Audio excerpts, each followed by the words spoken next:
My name is Julian Vincent. Most people call me Grandpa Julian. I'm 70 years old, and on Father's Day, I learned I was no longer the father being celebrated. I woke up early, pressed my shirt, kept my phone within reach. No call, no message, no excuse. By sunset, I found out the truth. My son wasn't busy. He wasn't late. He had taken another man to dinner, the man his wife calls Dad. I sat alone at my table pretending it didn't sting. Because men my age don't argue. We observe. What my son didn't know, what that new family never suspected, was that the father they ignored still held something they would soon need. Badly. Before I tell you what happened next, before I tell you how one quiet Father's Day shifted the balance forever, tell me this. Where are you watching from? Drop it in the comments. And if this is your first time here, subscribe, and hit the bell. This isn't just a channel, it's a place for people who were forgotten and remembered later. Now listen carefully. Because that night, I didn't lose a son. I stopped waiting. I chose the blue one, the shirt Hannah bought me 7 years ago, back when her hands could still button things without shaking, back when she could still smile without it costing her something. She died 3 years later, but the shirt stayed crisp in my closet, wrapped in dry cleaner plastic like a museum piece. Save it for something special, I told myself. Father's Day seemed special enough. I ironed it that morning, slowly, the kind of careful you do when you've got nowhere to be and all the time in the world to pretend you're busy. The steam rose in little ghosts, and I thought about how Zach used to stand on a chair beside me when he was 6, watching me iron his school shirts. He'd ask questions. Why do you spray water? Why does it hiss like that? Can I try? Now he's 35, married, a father himself, and I iron alone. I put the shirt on at 9, cologne at 9:15, the expensive bottle Rhea gave me last Christmas. Rhea's my sister. She lives in Portland now, sends gifts to make up for the visits she doesn't make. The cologne smelled like cedar and something I couldn't name. Distinguished, the bottle said. I looked in the mirror and saw a 70-year-old man trying very hard to look like someone worth remembering. The table was set by 10. I'd gone to the bakery at 7:30, bought the almond croissants Zach loved as a kid. They were sitting on the good plates, the ones Hannah insisted we register for when we got married. White porcelain with gold trim. For special occasions, she'd said, we used them maybe 6 times in 40 years. I made coffee. The French press kind Zach said was pretentious but always drank 2 cups of when he visited. When he visited. That used to be weekly, then monthly. Then, we'll figure something out soon, Dad. The phone sat on the table beside the croissants. Silent. I told myself he was sleeping in, that Freya, his wife, had probably planned something and didn't want to spoil the surprise, that my granddaughter Eden, 8 years old and sharper than both her parents combined, was probably making me a card with too much glitter and misspelled words I'd frame anyway. 10 o'clock, 11, noon. I ate 1 croissant. It tasted like cardboard, but that might have been me. I didn't call. Men my age, we don't chase, we don't beg for attention. We sit with our dignity and pretend the silence doesn't carve us hollow. At 2, I went for a walk. The neighborhood was full of families, barbecues on porches, kids on bikes, a man across the street loading camping gear into his truck while his teenage son complained about the heat. The son was maybe 16, still complaining to his father, still talking to his father. I walked 4 blocks and turned back. My knee was bothering me, the left one. The one that's been grinding bone on bone since the surgery that didn't take.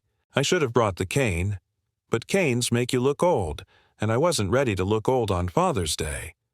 By 4 o'clock, I'd convinced myself something was wrong. Maybe Zach's phone died. Maybe there was an emergency. Maybe Freya's father, Sean, the man who smiles too much and talks about Bitcoin at Thanksgiving. Maybe he'd had a heart attack or something, and they were at the hospital, and Zach would call the moment things settled. I opened my laptop, checked my email, nothing, checked the family group chat, the one I'd created 2 years ago titled Vincent Family Squad, with the little emoji flexing its bicep because Eden thought it was funny. The last message was from me, 4 days ago. Looking forward to Sunday. Let me know what time works. Delivered. Read. Ignored. At 6 o'clock, I made the mistake I swore I wouldn't make. I opened Facebook. I don't use it much. Mostly I scroll through photos of people I used to work with, their grandkids, their vacations, their humble brags disguised as gratitude posts. But Freya posts everything. Every meal, every milestone, every moment she thinks deserves an audience. And there it was, posted 30 minutes ago. A photo. Zach, Freya, Eden, and Sean. They were at a restaurant, a nice one, the kind with low lighting and wine lists thicker than phone books. Zach had his arm around Sean's shoulder. Eden was holding up a menu, grinning. Freya was mid-laugh, her hand on her father's arm like he'd just said the funniest thing in the world. The caption, "Celebrating the best grandpa with our girl. So grateful for family. At Father's Day, we too blessed. Family first." 143 likes. 22 comments. "You guys are the cutest. Sean is the best. Eden is so lucky to have him." I stared at that screen until my vision blurred. Not because I was crying. Men my age don't cry over Facebook posts.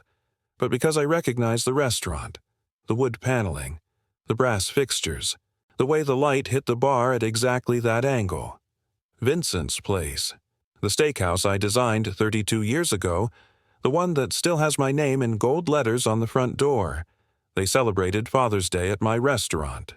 Without me. I closed the laptop, sat there in the silence, and something inside me, something I didn't even know was still alive, went completely, perfectly cold. I didn't call Zach that night, or the next day. I wanted to. God, I wanted to. I wanted to ask him if he'd forgotten, if something happened, if there was some explanation that would make the last 24 hours make sense. But men like me, we don't chase clarity. We wait for it to find us. It found me on Tuesday, 3 days after Father's Day.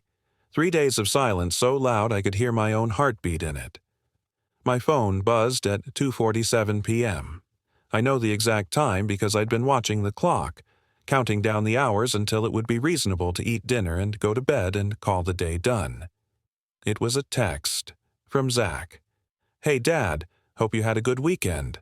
Work's been crazy. Let's catch up soon." That was it. No apology, no acknowledgement.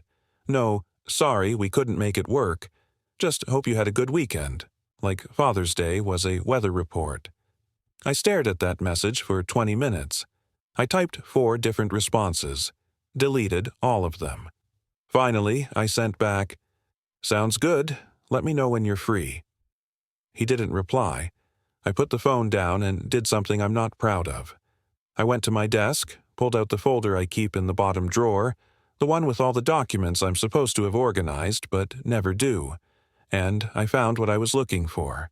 A letter from my lawyer, 3 weeks old. I'd been avoiding it, not because it was bad news, but because it required a decision, and decisions require family, and family had become something I couldn't count on. The letter was about my estate. Specifically, it was about Vincent's place. When my business partner, Vincent Harlow, the man I named the restaurant with, when he died 8 years ago, I bought out his widow's share, 40%, added it to the 60% I already owned. It made me the sole owner of a restaurant worth, according to the latest appraisal, somewhere north of $4 million. I'd been planning to leave it to Zach. The lawyer was asking me to finalize the paperwork, update the will, make it official. I folded the letter and put it back in the drawer. On Wednesday, I did something I hadn't done in months. I drove to Vincent's place. It sits on Maple and 4th, right in the heart of downtown, tucked between a boutique hotel and a law firm that charges by the breath. I designed it back when I still had the hands for drafting tables and the optimism to believe buildings could mean something. Brick facade, arched windows, A brass door handle shaped like a lion's head because Vincent thought it was classy and I thought it was ridiculous, but it became iconic anyway. I parked across the street and watched. Lunchtime crowd, business suits and expense accounts. A valet jogging between cars. Sean's silver Lexus pulling up at exactly 12:30. Sean Halifax, 58, wealth manager, Freya's father, the man who apparently had replaced me. I watched him hand his keys to the valet like he owned the place. Watched him walk through my door, past my Lion's Head, into my restaurant. He goes there twice a week. I know because I asked the manager, a woman named Rhea, no relation to my sister, who's worked there for 15 years and still calls me Mr. Vincent, like I'm somebody. Sean Halifax? She'd said when I called her Monday night. Oh yeah, regular. Always the corner table. Brings clients. Big tipper. Nice guy. Nice guy. I sat in my car for an hour, watching the lunch rush, and I thought about Hannah. Hannah used to say I was too forgiving, that I let people walk on me because I was afraid of confrontation. Julian, she'd say, usually while folding laundry or stirring something on the stove, you're allowed to be angry. You're allowed to fight back. But I never did. Not when my brother borrowed $12,000 and never paid it back. Not when my former partner's son tried to lowball me on the buyout. Not when Zach stopped visiting after Hannah died because it was too hard to see the house without her in it. I forgave. I absorbed. I moved on. But sitting in that car, watching Sean Halifax laugh with some banker over a $70 steak in the restaurant I built, something shifted. Hannah wasn't here to tell me to fight back anymore. So I'd have to tell myself. That night, I made a phone call to Vincent Harlow Jr., Vincent's son, 39, lives in Denver, inherited his father's 40% when I bought out his mother. We'd stayed cordial over the years, holiday cards, the occasional email, but we hadn't spoken in maybe 2 years. Julian. His voice was surprised, warm. Hey man, long time? What's going on? I didn't waste time. I'm thinking about selling my share of Vincent's place, I said. Wanted to give you first right of refusal before I go to outside buyers. There was a pause. Then, wow, okay, that's big. Can I ask why? Personal reasons, I said, which wasn't a lie. Well, I mean, I'd love to, but I'm not exactly liquid right now. Denver real estate's been bleeding me dry. Can you give me a few weeks to figure out financing? Take your time, I said. But Vincent, before you decide, I need to know something. Has anyone approached you about buying shares? In the last year or so? Another pause. Longer this time. Yeah, actually, some investment group. They said they represented a private buyer. Came at me pretty hard last fall. I told them I wasn't interested. Did they give you a name? Not directly, but I did some digging. The LLC traced back to a guy named Sean Halifax. You know him? I smiled. For the first time in 4 days, I smiled. Yeah, I said softly. I know him. We talked for another 10 minutes. I told Vincent Jr. I'd send him the appraisal documents, that we'd figure out a fair price, that there was no rush. But there was a rush. Because I'd just learned something Sean Halifax didn't know I knew. He'd been trying to buy my restaurant. The restaurant where he entertains clients. The restaurant where he takes my son on Father's Day. The restaurant he probably brags about having connections to. He wanted to own it. And I was about to make sure he never did. I hung up the phone and sat in the dark of my living room, the croissants still on the counter, going stale. Men my age don't chase revenge. We architect it. And I'd just drawn the first blueprint. I spent Thursday morning doing something I hadn't done in years. I went to the county records office, not the online portal, the actual office. The one with fluorescent lights that hum and clerks who look at you like you're interrupting their crossword puzzle. I needed paper, real documents, the kind that don't disappear when someone clears a browser history.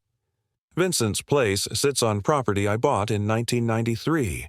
Commercial lease, 20-year term, renegotiated in 2013 for another 20. The current lease expires in 6 months. February 14th, Valentine's Day. Vincent Harlow thought that was poetic. I thought it was a pain for the lawyers. But here's what I'd forgotten until I read through those documents. The lease includes a rent adjustment clause.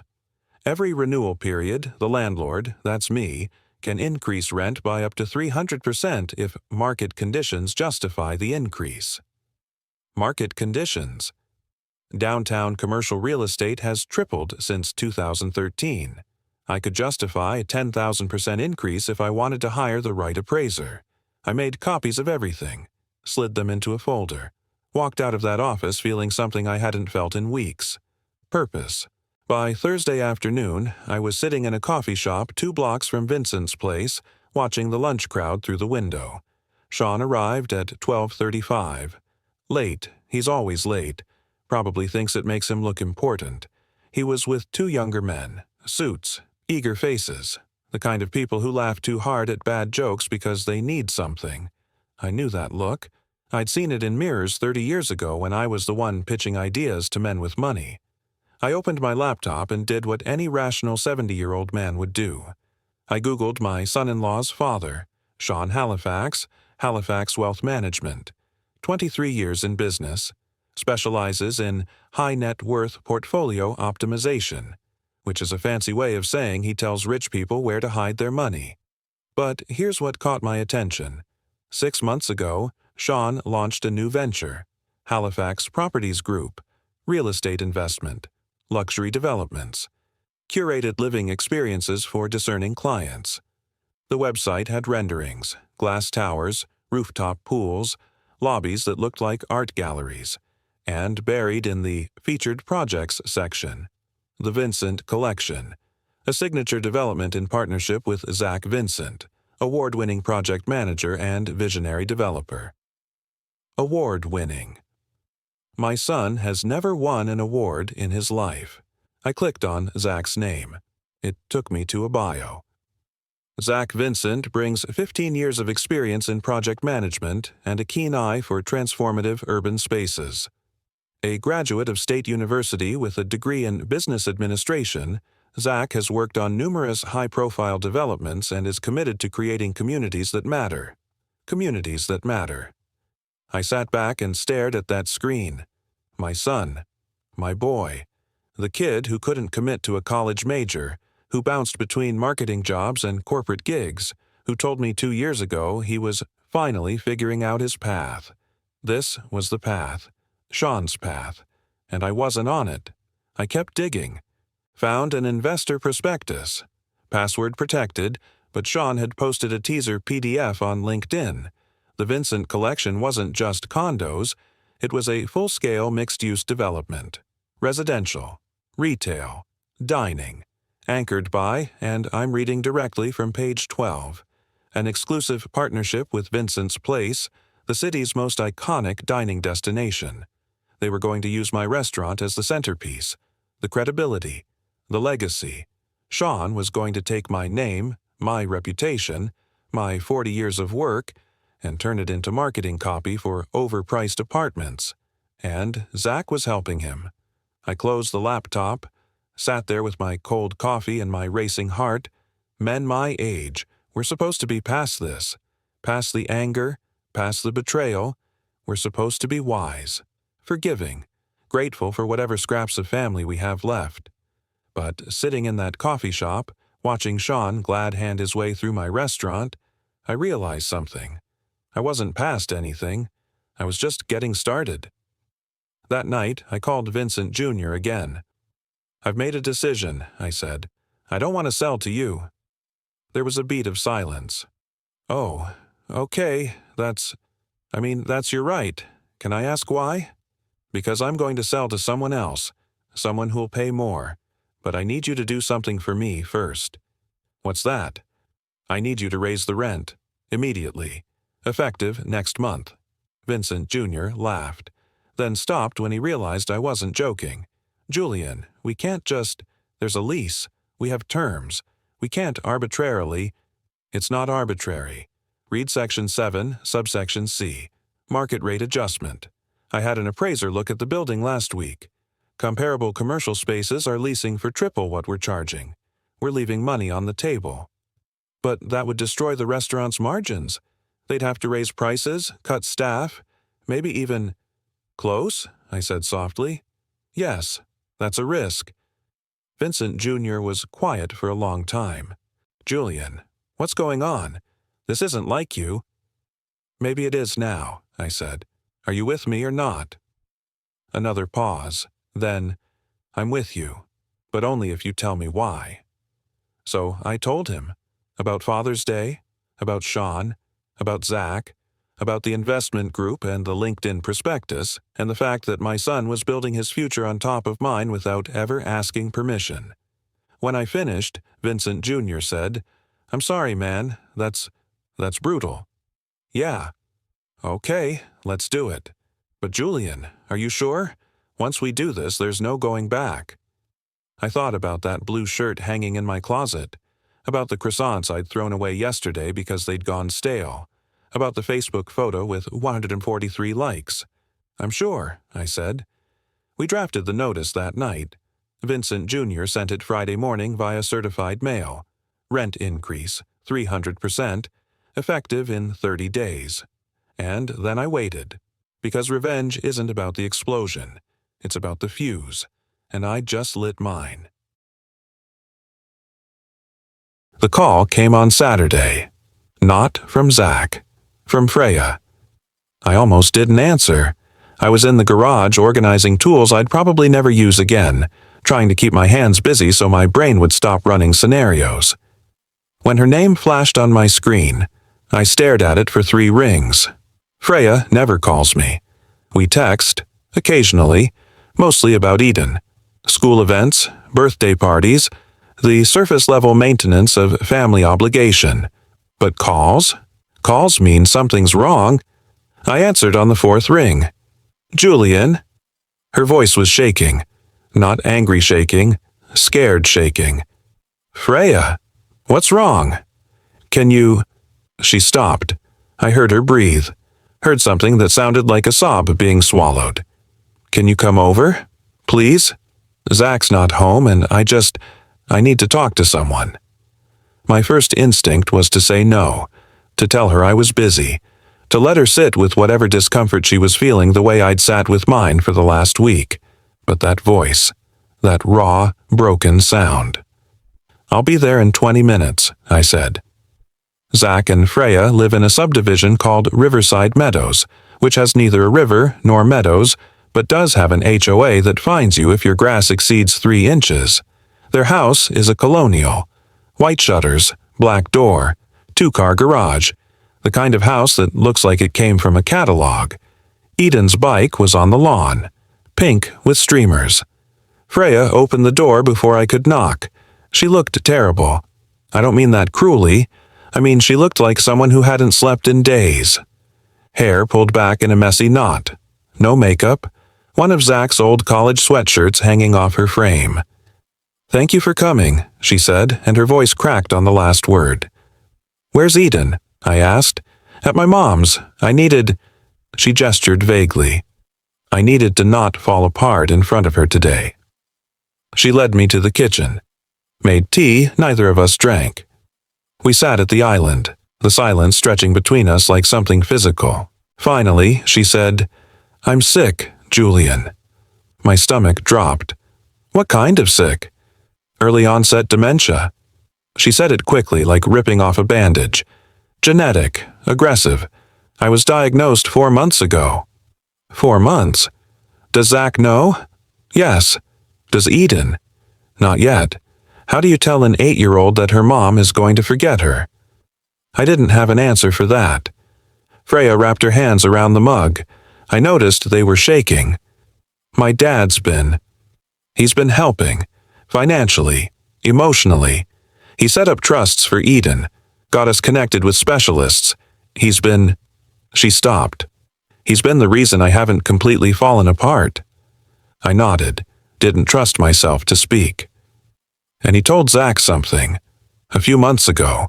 He said you were getting older, Julian. That watching Hannah die was too much for you. That bringing you into stressful situations, like my diagnosis, like financial planning, would be cruel. That the kindest thing Zach could do was protect you from it.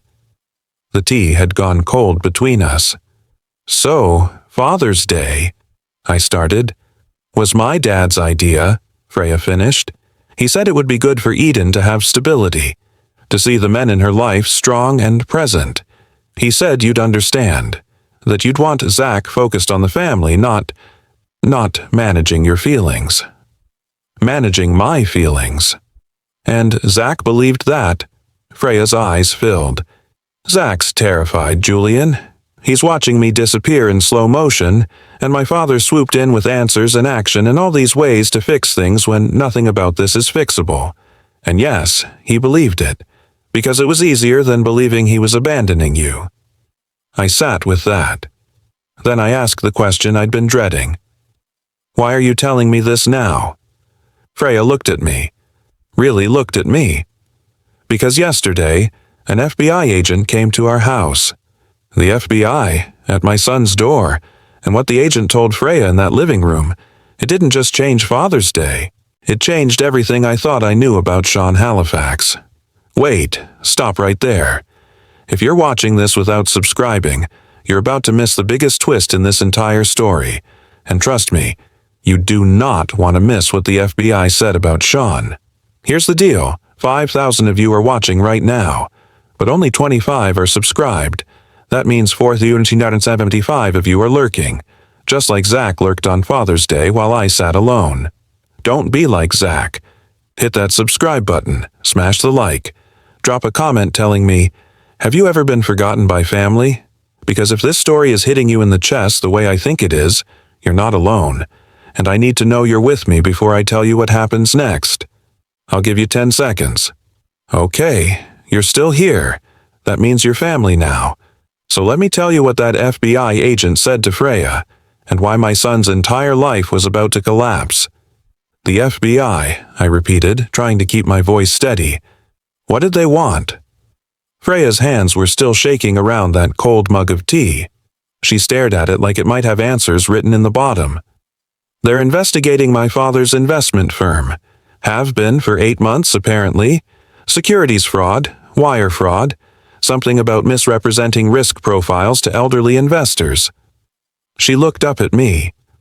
The agent said they've been building a case, that they're close to filing charges. The kitchen felt smaller suddenly. And Zach? The Vincent collection, Freya said quietly. It's part of the investigation. The FBI thinks my father used fraudulent investor funds to capitalize the project. They asked about Zach's involvement, about contracts he signed, about money he received. I sat back in the chair. All those puzzle pieces I'd been arranging in my head, the restaurant buyout attempt, the fancy website, the sudden partnership with my son, they were clicking into place now, and the picture they formed made me sick. Sean wasn't just manipulating Zach emotionally, he was setting him up legally. How much does Zach know? I asked. That's the thing. Freya's voice cracked. I don't think he knows anything. He thinks this is legitimate. He thinks my father is mentoring him, giving him the opportunity of a lifetime. He's been working 16-hour days on proposals, investor pitches, site surveys. He remortgaged our house, Julian, to put equity into the development. The garage door rumbled open. We both froze. That's him, Freya whispered. Please don't. He can't know I told you.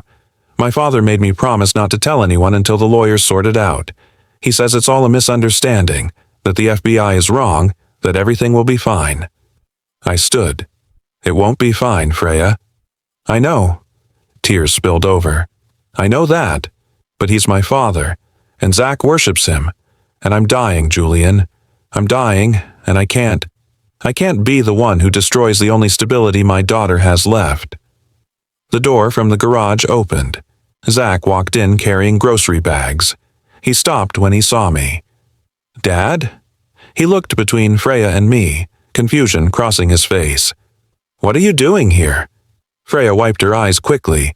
I invited him. I thought we should all have dinner together, as a family. It was a lie, a clumsy one, but Zach was too tired or too trusting to question it. "Oh, yeah, that'd be great." He set the bags down, looked at me, really looked at me for the first time in weeks. "You look good, Dad. How've you been?" How've I been? I'd been sitting alone on Father's Day while he took another man to my restaurant. I'd been planning to financially demolish the business he'd mortgaged his house for. I'd been one signature away from making sure Sean Halifax never touched my legacy. "I've been okay," I said. That night I didn't sleep. I sat in my study with all the documents spread across the desk. The rent increase notice, the FBI investigation details I'd found through public records, the investor prospectus for the Vincent collection, Zach's remortgage paperwork that Freya had quietly photographed and sent me after he fell asleep. Everything pointed to the same conclusion. If I went through with the rent increase, Vincent's place would likely close within 6 months. The development would lose its anchor tenant. The project would collapse.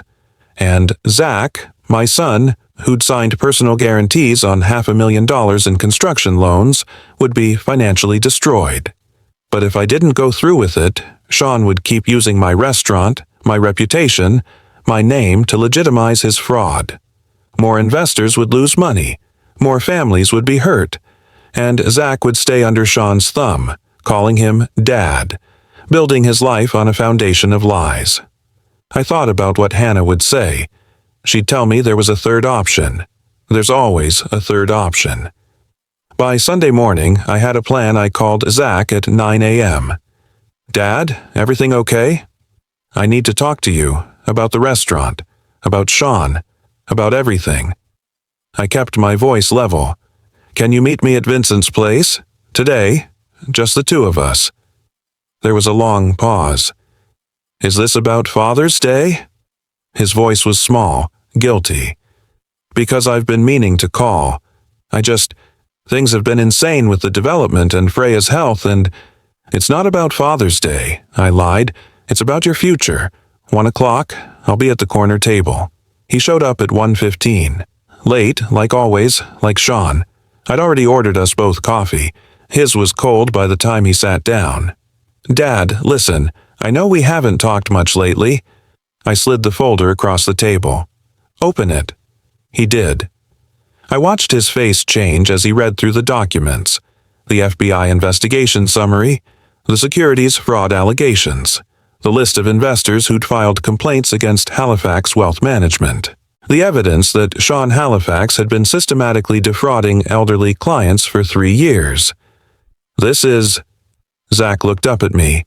"This can't be right. Sean would never." "Keep reading." The next page was the investor prospectus for the Vincent collection. I'd highlighted a specific section, the financing structure. Funds traced back to Sean's firm. Funds that, according to the FBI, came from fraudulent investment schemes. "You've been building your dream," I said quietly, "on other people's nightmares." Zach's hands were shaking now, just like Freya's had been. He told me this was legitimate. He showed me paperwork. His voice broke. "Oh, God, the house. I remortgaged the house." "I know. Eden's college fund. I rolled it into the development because Sean said it was a sure thing." He said, Zach looked at me, and for the first time in years, I saw my little boy. Scared. Lost. "Dad, what do I do?" And there it was, the moment I'd been waiting for, the moment where I could have said, "You chose him. You celebrated Father's Day with him. You called him Dad while I sat alone in the house where I raised you. This is what you get." But I didn't say that, because revenge isn't about destruction. It's about reconstruction.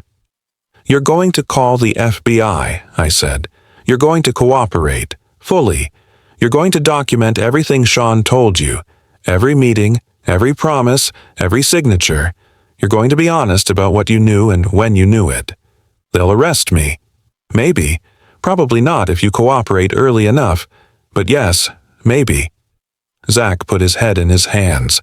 "And then," I continued, "you're going to come work for me." He looked up. "Vincent's place needs a new manager. The current one is retiring. It pays $60,000 a year. Not the million Sean promised you, but it's honest. It's stable, and it's yours if you want it. Why would you, after everything, why would you help me? I thought about that blue shirt, about Hannah telling me I was allowed to be angry, about the photograph with 143 likes. Because you're my son, I said, and that still means something, even when it shouldn't. That was 6 months ago. Sean Halifax was indicted in September. 23 counts of securities fraud. His trial starts next month. Freya's testimony, about how he manipulated Zach, used his own daughter's illness as cover, will be devastating. The Vincent collection collapsed. Investors lost money. But Zach cooperated early enough that the FBI granted him immunity in exchange for his testimony. The house? We kept it. I paid off the remortgage, called it an early inheritance. Zach works at Vincent's place now. He's there 6 days a week, learning the business from the ground up. Some nights I stop by and we go through the books together. He asks questions. I answer them. It's not millions, but it's something. Freya's condition is progressing. Some days are good. Some days she doesn't remember where she put her keys or what year it is. Eden knows now. She's handling it better than we expected. Kids are resilient like that. They moved into my house last month. The Colonial in Riverside Meadows sold. Too many memories. Too much space. Here, they're close. I can help with Eden when Zach's working. I can be there when Freya needs someone who remembers.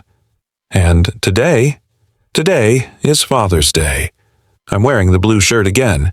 It still fits. The table is set. The good plates. The French press coffee. Fresh croissants from the bakery, still warm. But this time, I'm not alone. Eden is in the living room, making me a card with too much glitter. Zach is in the kitchen, burning toast because he still can't figure out my toaster. Freya is on the couch, wrapped in Hannah's old blanket, watching them both with a smile that comes and goes but means everything when it's there. My phone buzzes, a text from Vincent Jr. Happy Father's Day, Julian. The restaurant cleared $180K last quarter. Whatever you're doing, keep doing it. I smile, set the phone down. Zach brings me a plate of burned toast and perfect eggs. Sorry about the toast, he says. It's perfect, I tell him, because it is. Not because the toast is good, but because he's here. Because my son learned what it costs to replace your father with someone else's promises. Because I learned that revenge isn't about making people suffer. It's about making them remember. And as I sit at this table, watching my granddaughter covered in glitter, watching my son learn to cook, watching my daughter-in-law fight to hold on to every moment, I remember too. I remember why I ironed that blue shirt. I remember why I set the good plates. I remember that Father's Day was never about the celebration. It was about showing up, even when no one else does, especially then. This is Julian Vincent. Thank you for being here, for witnessing this, for subscribing to a story about forgotten fathers and second chances. If this resonated with you, share it. Not for me, for someone else who's sitting alone on Father's Day, wondering if they matter. They do. You do. Subscribe. Comment. Be family. I'll see you on the next.